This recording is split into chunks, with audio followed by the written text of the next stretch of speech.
శివునికి జడలు ఎందుకు, అది కూడా తెలియాలి కదా. ఈ జడలు అంటే మీరు ఎప్పుడైనా మర్రి చెట్టు చూసారా? మర్రి చెట్టు గోడలు ఉంటాయి. మర్రి చెట్టు గోడలు ఎలా ఉంటాయో శివుడికి జడలు ఎలా ఉంటాయి. దీనికి శాస్త్రం ఏం చెప్తుంది? ఇప్పుడు ప్రతిదీ కూడా మన తెలివితో అన్వయించడం కాదు, శాస్త్రం చెప్పింది చెప్పాలి. శాస్త్రం ఏం చెప్తుందంటే వేదాంత సాంఖ్య యోగాఖ్యా తిస్రస్త జటయ స్మృత అన్నాడు. జ్ఞానం అనేది అనేక విద్యలతో మనకు వస్తుంది, కానీ జ్ఞానం అనే మర్రి చెట్టు విద్యలని ఓడలతో వచ్చిందయ్యా అన్నాడు. ఆ విద్యలు ఏమిటంటే వేదాంతము, యోగము, సాంఖ్యము ఇత్యాది విద్యలు జడలుగా కలిగినటువంటి జ్ఞానస్వరూపుడు ఆయన. ఒక్కొక్క జటాజూటంలో ఒక్కొక్క జడకి ఎంత శక్తి ఉందో తెలుసా?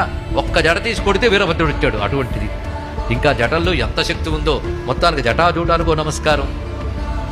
అలాంటి జటాజూటంతో విద్యల శాఖలని తన యొక్క జడలుగా చేసుకుని కూర్చున్నటువంటి వాడు